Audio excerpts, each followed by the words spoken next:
si Ginoong Angela Berlaza at binabati ko po kayo sa aking educational vlog. Sa video na ito tatalakayin natin ang ponolohiya, isang mahalagang bahagi ng pag-aaral ng wika.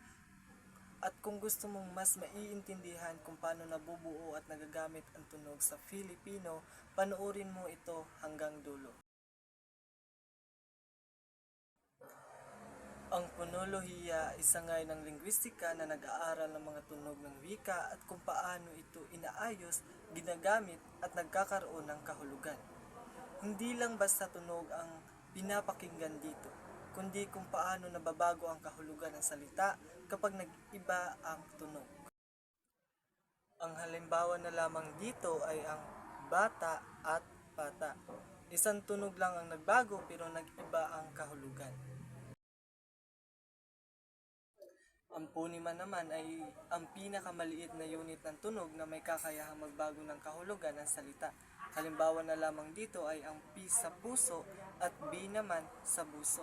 Magkaiba ang kahulugan dahil magkaiba ang punima ng dalawa.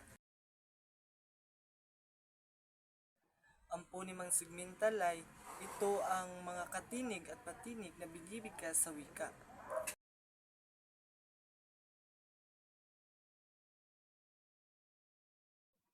Ang punimang suprasegmental naman, ito naman ay tumutukoy sa diin, intonasyon at haba ng bigkas.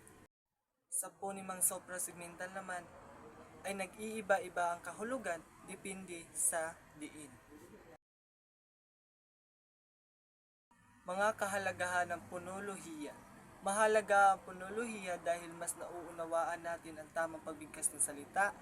Nakatutulong ito sa pagkatuto ng pagbasa at pagsulat. Naiiwasan ang kalituhan sa kahulugan ng salita at ang pahuli ay mahalaga ito sa pagtuturo ng wika at komunikasyon.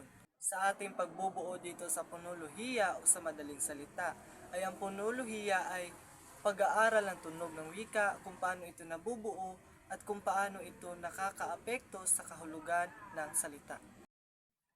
At iyan ang kabuuang talakayan tungkol sa ponolohiya. Kung may natutunan ka, huwag kalimutang mag-like, mag-share at mag-subscribe para sa mas marami pang educational videos. Maraming salamat at hanggang sa susunod na video.